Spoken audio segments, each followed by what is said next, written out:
The mop hit the marble floor with a wet slap that echoed through the empty courtroom.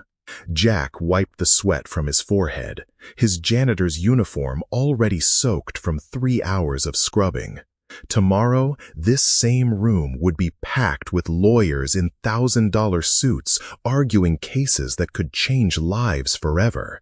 But tonight, it belonged to him and his bucket of soapy water. He didn't notice the figure watching from the gallery until a voice cut through the silence. "Excuse me." Jack turned to see Judge Margaret Harrison, still in her black robes, standing in the doorway. Even at 9 p.m., she carried herself with the authority that had made her the youngest federal judge in the state's history. "I'm sorry, Your Honor. I can come back later if you need." "No, stay." She walked down the aisle, her heels clicking against the floor he'd just cleaned.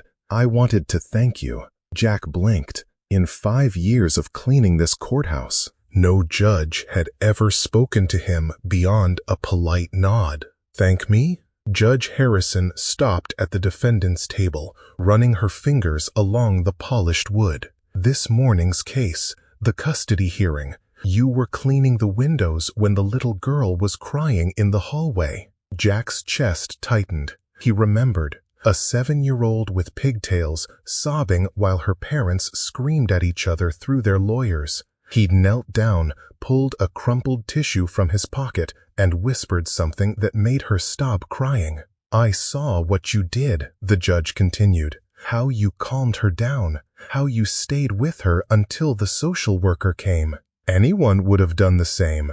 "No, they wouldn't have." Judge Harrison's voice was soft but certain.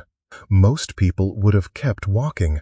But you have a gift with children, don't you?" Jack's throat burned. He thought of his own daughter, Emma, asleep in their 1-bedroom apartment above the laundromat. 8 years old and wise beyond her years, she'd learned to make her own breakfast because Daddy had to leave for work before dawn. "I try." "Where did you learn it?" The question hit him like a physical blow. Jack gripped his mop handle tighter, fighting the urge to tell this powerful woman about Sarah, about the woman who taught him that a gentle voice could heal any hurt, that patience was the greatest gift you could give a child, the woman who died 3 years ago, leaving him to raise Emma alone on a janitor's salary. "My wife," he said quietly. She was good with kids." Judge Harrison nodded, understanding flickering in her eyes. "I'm sorry." They stood in comfortable silence for a moment, the courthouse settling around them with quiet creaks and sighs. "Jack, isn't it?" He was surprised she knew his name.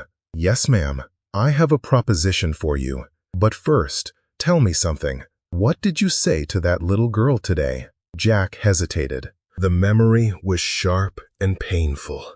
Emma's face superimposed over the stranger's, both of them lost and scared in a world that felt too big. "I told her that sometimes grown-ups fight because they love her so much they forget how to share.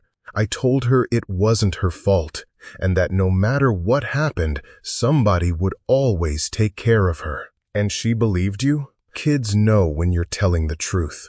Judge Harrison smiled for the first time since entering the courtroom. "Jack, how would you feel about becoming a court advocate for children in custody cases?" The mop slipped from Jack's hands, clattering to the floor. "I'm sorry? It's a paid position. You'd work with children during custody proceedings, help them understand what's happening, make sure their voices are heard. The training would take 6 months, but you'd keep your current job until—" "Your Honor, I appreciate the offer, but I'm just a janitor. I barely finished high school." "These families need someone with education, credentials. These families need someone who cares." Judge Harrison's voice carried the authority that commanded respect from seasoned attorneys. Someone who sees a crying child and doesn't walk away. Someone who understands loss. Jack stared at her, his mind racing.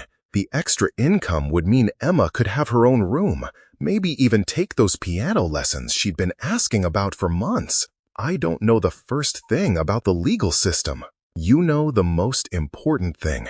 You know how to help scared children feel safe. Tell us in the comments, have you ever been offered an opportunity that seemed impossible to believe? 3 months later, Jack sat in a conference room that smelled like fresh coffee and leather-bound books. His new textbooks were spread across the mahogany table, filled with sticky notes and highlighter marks. The other trainees, all college graduates with degrees in social work or psychology, spoke in confident voices about child development theories and legal precedents. Jack mostly listened and took notes in his careful handwriting. Mr. Chen, the instructor called, jolting Jack from his thoughts. Can you tell us about the primary considerations in a best interest determination? Jack's palms grew sweaty.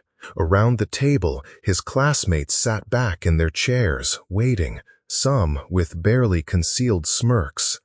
The primary consideration, Jack said slowly, should be what makes the child feel safe, whether they can sleep at night without worrying about the people they love disappearing. The room fell silent. The instructor, Dr. Patricia Wells, leaned forward. Can you elaborate? Jack thought of Emma, how she'd crawled into his bed every night for 6 months after Sarah died, afraid he might vanish too. A child needs to know they belong somewhere, that they have a place where someone notices if they don't eat their vegetables or if they have a nightmare. Legal custody is just paperwork. What matters is who shows up when the child needs them. Dr. Wells nodded slowly. That's actually the essence of attachment theory, though you've put it in more human terms than most textbooks. After class, Jack walked through the courthouse halls with a strange mix of pride and imposter syndrome. His uniform had been replaced by a simple button-down shirt and khakis, professional but still marking him as different from the lawyers in their expensive suits. He was reviewing his notes when he heard the commotion from courtroom C. Raised voices, a child crying. Jack quickened his pace. Through the partially open door, he could see a custody hearing in progress. A boy, maybe 10 years old, sat between 2 social workers while his parents hurled accusations across the room. The child was curled into himself, hands pressed over his ears. Jack shouldn't interfere. He was still in training, not yet certified. But the sound of that boy's distress cut through every protocol he'd learned. He slipped into the back of the courtroom. Judge Martinez was trying to restore order, but the parents, a man in an expensive suit and a woman with perfectly styled hair, were too lost in their anger to notice their son's breakdown. "Your Honor," Jack said quietly, standing. Every head turned toward him.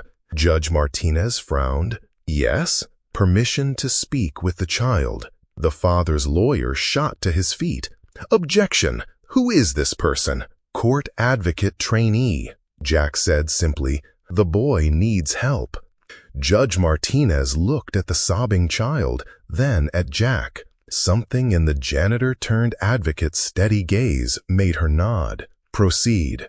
Jack walked slowly toward the boy, ignoring the whispers from the gallery. He knelt beside the chair, bringing himself to the child's eye level. Hey there, he said softly. I'm Jack. What's your name?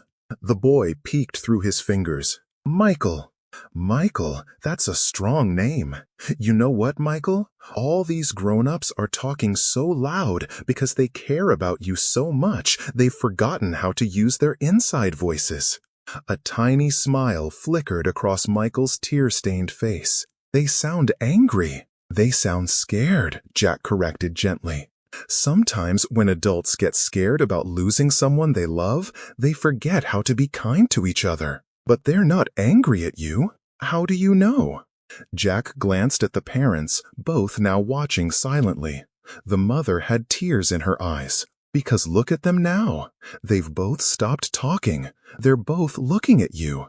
And I bet if I ask them what the most important thing in this room is, they'd both say the same thing. What? You. The courtroom was so quiet, Jack could hear the clock ticking on the wall. "Michael," Judge Martinez said gently, "would you like to tell us what you'd like to happen?" The boy looked at Jack, who nodded encouragingly. "I want them to stop yelling," Michael whispered. "I want to live where people are nice to each other." That afternoon, Jack received a call that would change everything. "Mr. Chen, this is Dr. Wells from the training program.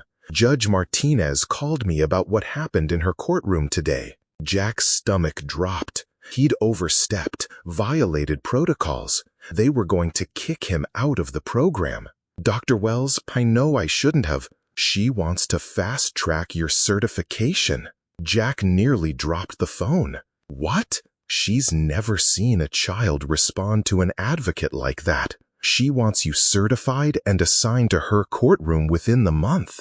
"But the other trainees, they have degrees. They know the theory." "Jack, theory is something you can learn from books. What you have can't be taught." That night, Jack sat on the edge of Emma's bed, reading her favorite story about a princess who saved herself. When he finished, she looked up at him with Sarah's eyes. "Daddy, why do you look sad and happy at the same time?" Jack smoothed her hair, struck by how much she'd grown while he'd been buried in textbooks and training sessions. "Because sometimes good things happen so fast it's scary. Like when Mama went to heaven?" The question caught him off guard. Emma rarely talked about Sarah anymore. "No, baby, that wasn't a good thing." "But you said good people watch over us from heaven, and you got better at making pancakes." Jack laughed despite the tears threatening his eyes. "You're right. Maybe good things and sad things can happen at the same time." "Is that why you help the sad kids at work?" He stared at his daughter, amazed by her insight. "How did you know about that?" "Mrs. Rodriguez next door told me. You help kids who don't have mommies or daddies. She said you're a hero." "I'm not a hero, Em. I'm just a dad who knows what it feels like when your family breaks apart." Emma sat up and wrapped her small arms around his neck. "Then you're the best person to help fix other families." 6 months later, Jack stood outside the family court building, watching parents and children stream through the doors. His official certification hung in a frame on his apartment wall, next to Emma's school pictures and a photo of Sarah holding their newborn daughter. His first official case was waiting inside. The Hendersons were divorcing after 15 years of marriage. Their twin daughters, both 12, hadn't spoken to either parent in weeks. The social worker's report painted a picture of 2 girls lost in their parents' battlefield. Jack found them in the witness room, sitting on opposite ends of a couch like bookends. Identical faces, identical expressions of stubborn pain. "Hi, I'm Jack. I'm here to help you girls navigate this process." "We don't need help," one of them said. "Sophie, according to his file, we need our parents to stop being idiots." "That's not very nice, Sophie," her sister Lucy whispered. "Neither is divorce." Jack pulled up a chair, sitting at their level. The technique had become second nature. "You're absolutely right, Sophie.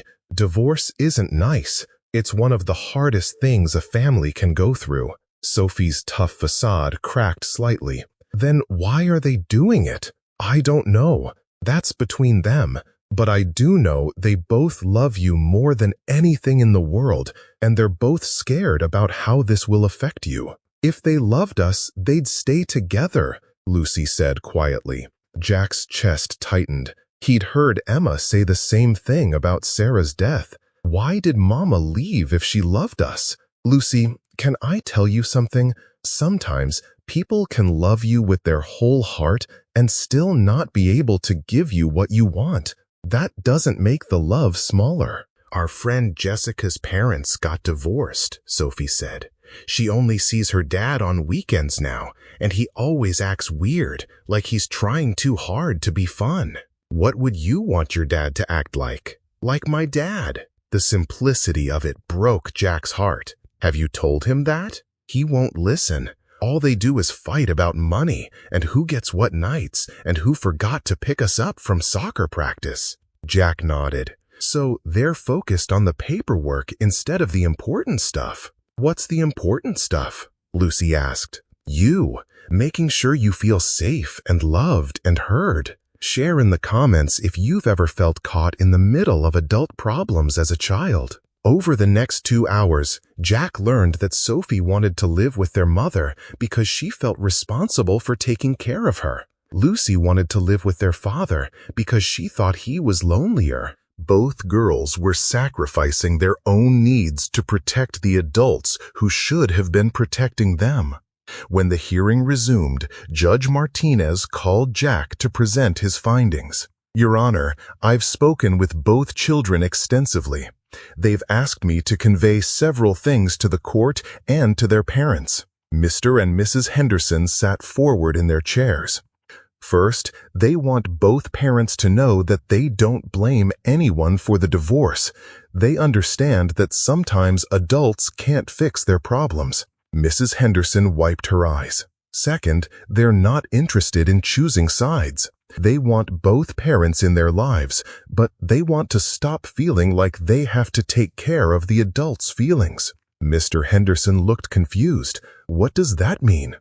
Jack turned to address both parents directly, something he'd never done in training. It means Sophie feels guilty for wanting to comfort you, Mrs. Henderson, because she thinks it hurts her father. And Lucy feels guilty for wanting to spend time with you, Mr. Henderson, because she thinks it hurts her mother. These girls are 12 years old, and they're trying to manage the emotional needs of 2 adults. The courtroom fell silent. Finally, they've asked me to tell you that they don't need you to be perfect. They just need you to be their parents. Sophie doesn't need you to hide your sadness, Mrs. Henderson, but she needs to know it's not her job to fix it.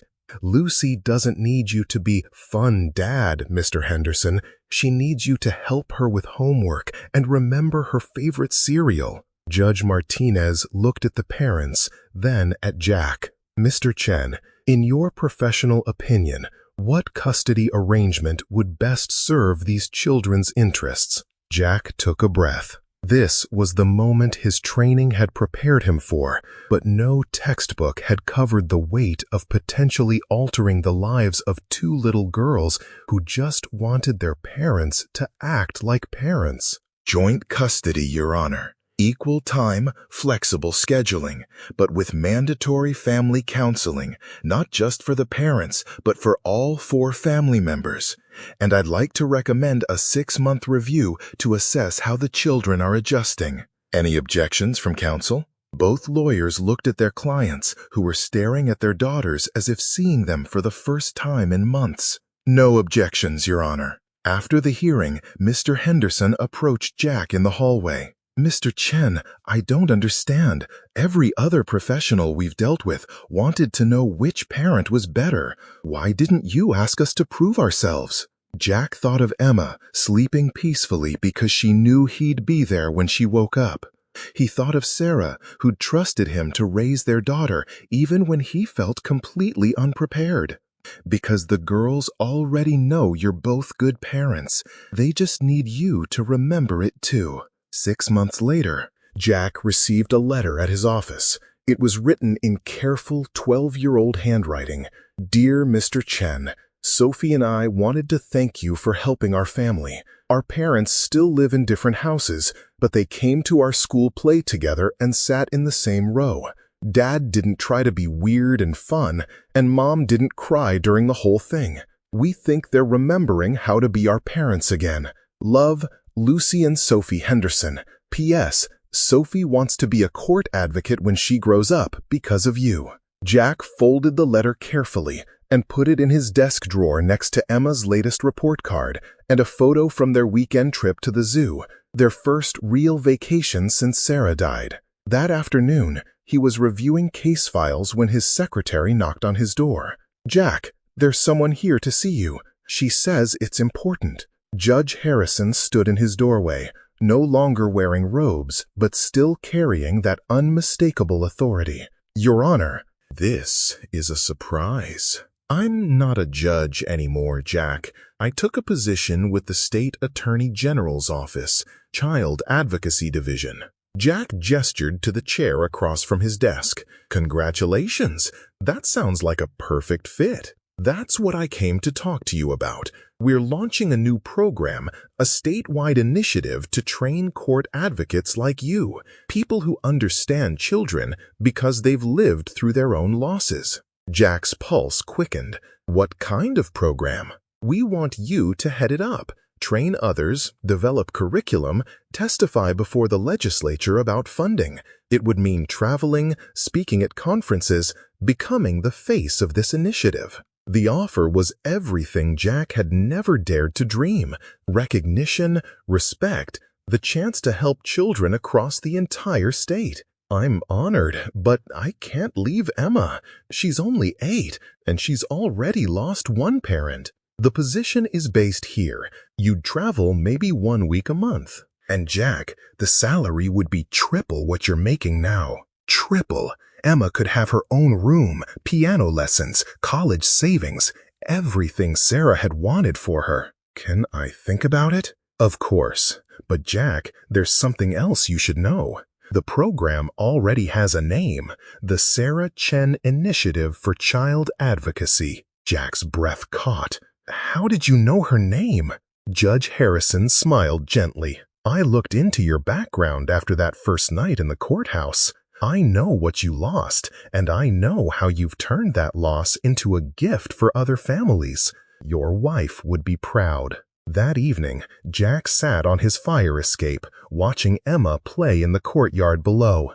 She'd made friends with every kid in the building, just like Sarah used to do wherever they went. "Daddy, why are you sitting up there?" Emma called. "Just thinking, sweetheart." "About what?" How do you explain to an 8-year-old that her mother's name might help save thousands of children she'd never meet? About your mom. Emma climbed the fire escape with the fearless confidence of childhood, settling beside him on the metal platform. What about Mama? Someone wants to name a program after her, a program that helps kids whose families are having problems. Like what you do? Like what I do, but bigger. Emma considered this with the seriousness she'd inherited from both parents. Would Mama like that? Jack remembered Sarah reading bedtime stories at the children's hospital where she'd volunteered. Sarah bandaging skinned knees for every kid in the neighborhood. Sarah teaching Emma that the most important thing anyone could do was help someone smaller than themselves. Yeah, baby, I think she'd like that a lot. Then you should do it. It might mean I travel sometimes. You'd stay with Mrs. Rodriguez when I'm gone. Emma leaned against his shoulder. Daddy, remember when you started helping kids at the courthouse and you were scared because you didn't have any fancy papers on the wall? I remember. But you did it anyway because the kids needed you. Jack wrapped his arm around his daughter, marveling at how wise she'd become. You think I should take the job? I think Mama sent that lady to find you that night in the courthouse, and now Mama's name is going to help lots of kids feel safe. 3 years later, Jack stood at a podium in the state capitol addressing a joint session of the legislature. The Sarah Chen Initiative had trained over 200 advocates across 15 counties. Court-appointed advocacy for children in custody cases had become mandatory statewide. When I first became an advocate, Jack said into the microphone, I thought my job was to speak for children who couldn't speak for themselves. I was wrong. My job is to help adults remember how to listen. In the gallery, Emma sat beside Miss Rodriguez, wearing the dress Sarah had bought her for special occasions. At 11, she was tall and confident, with her mother's compassion and her father's quiet strength. The children in our family courts aren't broken, Jack continued. Their families are broken, but children have an incredible capacity to heal when they feel safe, heard, and valued. They don't need us to fix their parents. They need us to protect their right to be children. After his speech, dozens of legislators approached with questions, funding proposals, expansion ideas, but Jack's attention was drawn to a young woman standing quietly by the wall. "Mr. Chen, I'm Jennifer Walsh. I was hoping to speak with you about the program." She looked familiar, but Jack couldn't place her. "I'm applying for the next training cohort. I just finished my master's in social work, but honestly, that's not why I want to do this work." Something in her voice triggered a memory. A 7-year-old with pigtails, crying in a courthouse hallway. "You're the little girl," Jack said softly, "from Judge Harrison's courtroom, the custody case." Jennifer smiled, tears brightening her eyes. "You gave me a tissue and told me it wasn't my fault that my parents were fighting." Jack felt the familiar tightness in his chest that came with unexpected connections to his past. "You stayed with me until the social worker came. And when I was scared about going with my dad that first weekend, you told me that love doesn't get smaller when it gets divided. It just makes more room in your heart." "I can't believe you remember that." "Mr. Chen, I remember everything.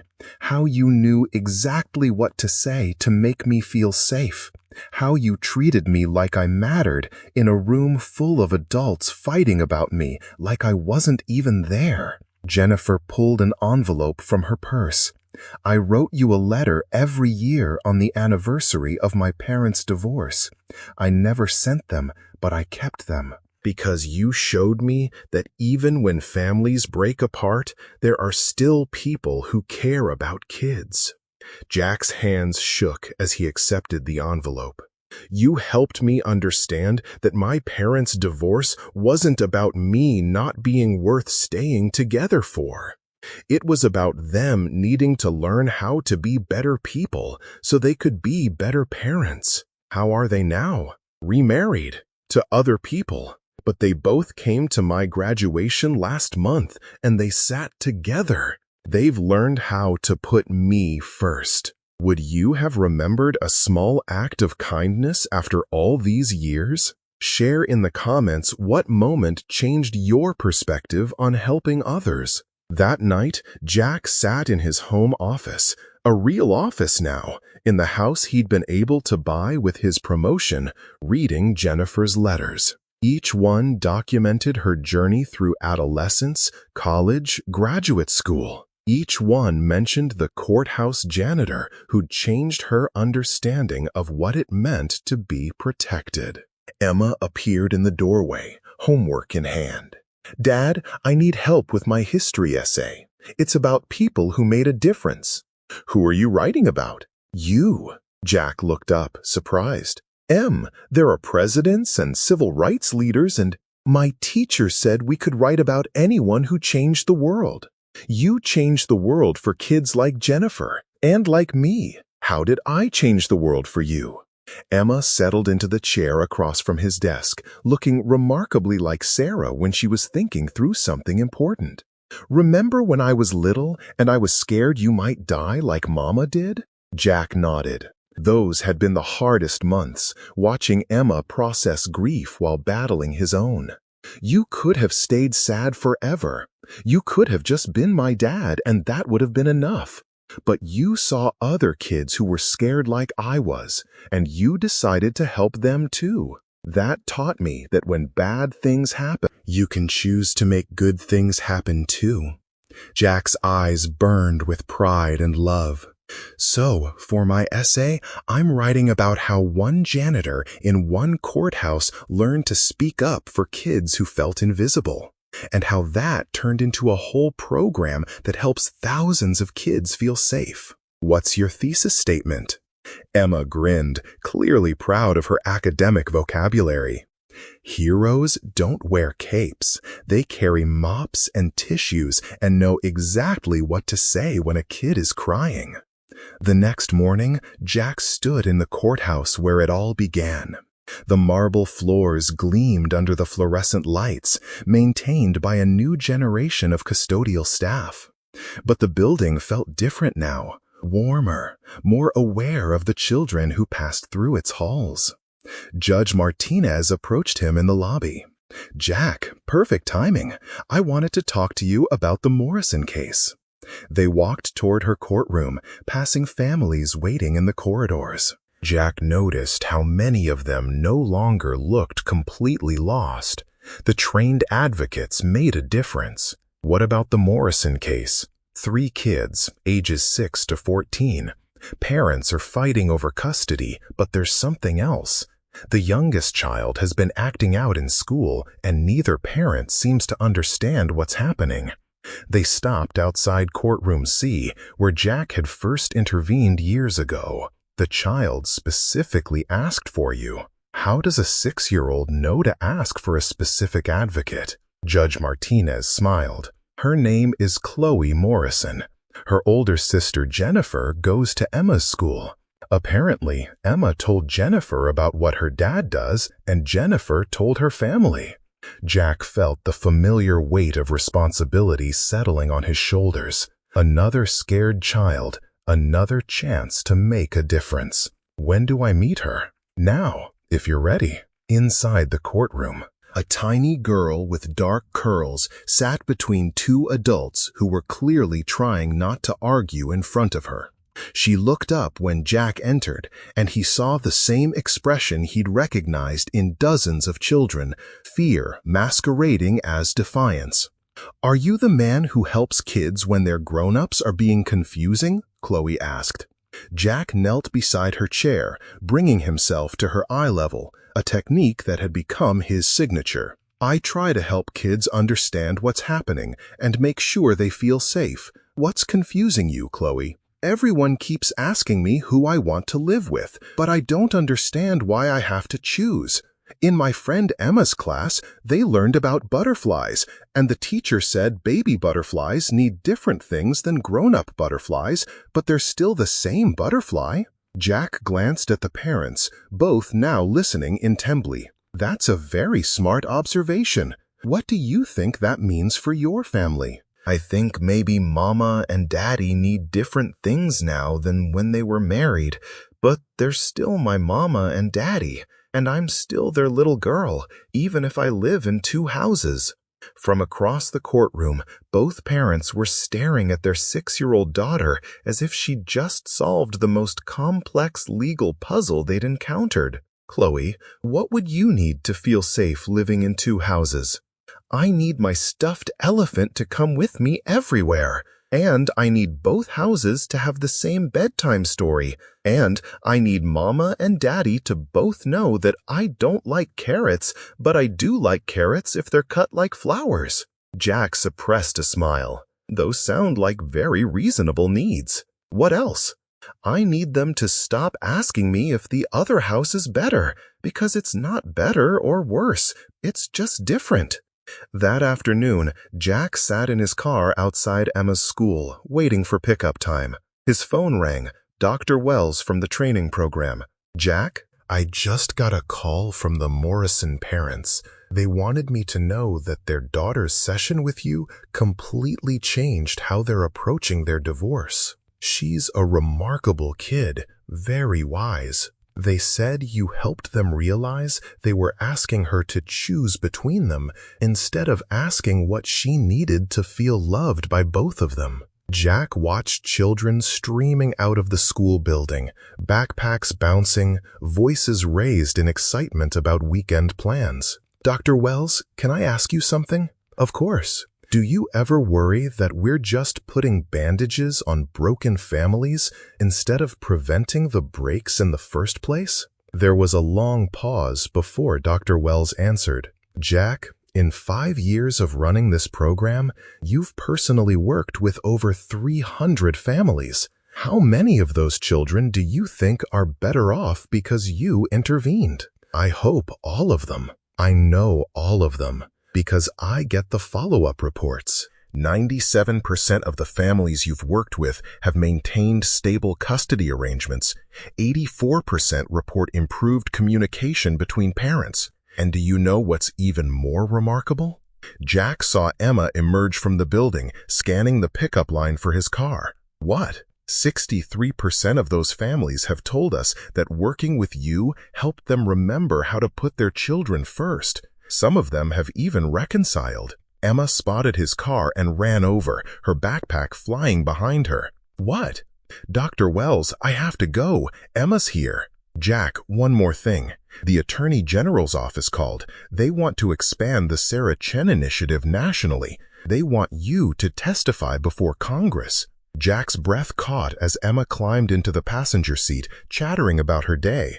Daddy, you look surprised. Good surprised or worried surprised? Good surprised, I think. As they drove home, Emma told him about her friend Jennifer Morrison, whose little sister was having problems because her parents were getting divorced. I told Jennifer that you help kids like Chloe understand that divorce isn't their fault. And I told her about how Mama's name is on the program that trains people to help scared kids. What did Jennifer say? She said her family really needs help understanding how to make Chloe feel safe. And I told her you're really good at that. Jack pulled into their driveway, marveling at how his daughter had become his best advocate. Em, what would you think if Daddy had to travel to Washington, D.C. to tell important people about the work we do here? Would I get to come? I think that could be arranged. Emma's eyes lit up.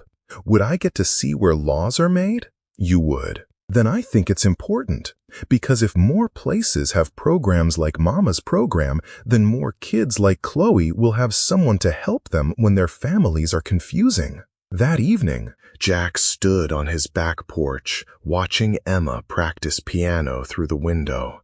The melody drifted through the glass, not perfect, but full of determination and joy.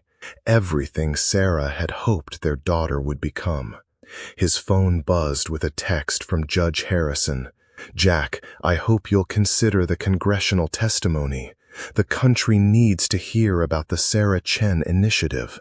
More importantly, the country needs to understand that sometimes the most important voice in the room belongs to someone who started out invisible. Jack thought about all the invisible people he'd encountered over the years. The janitor he'd been, dismissed and overlooked. The children in courtrooms, talked about but not listened to. The single parents struggling to hold families together with love and determination. He thought about Sarah, who'd spent her short life noticing people others ignored, who taught him that the size of your impact wasn't measured by the size of your title. And he thought about Emma, growing up to believe that every child deserved to feel safe, heard, and valued. Jack pulled out his phone and typed a message to Dr. Wells. Schedule the congressional testimony. The Sarah Chen initiative is ready to go national. Through the window, Emma looked up from her piano and waved. In her smile, Jack saw Sarah's legacy, a chain of kindness that had started with one janitor in one courthouse, deciding to comfort one crying child. Sometimes the most powerful changes begin with the smallest acts of love. Family isn't just about blood relations, but about who chooses to stay, to listen, and to fight for each other. Never underestimate the impact of one person who decides to speak up for those who feel invisible, because those invisible voices might just change the world. Subscribe for more powerful stories like this, and click on the video on the screen to watch the next one with a twist so powerful you'll never forget it.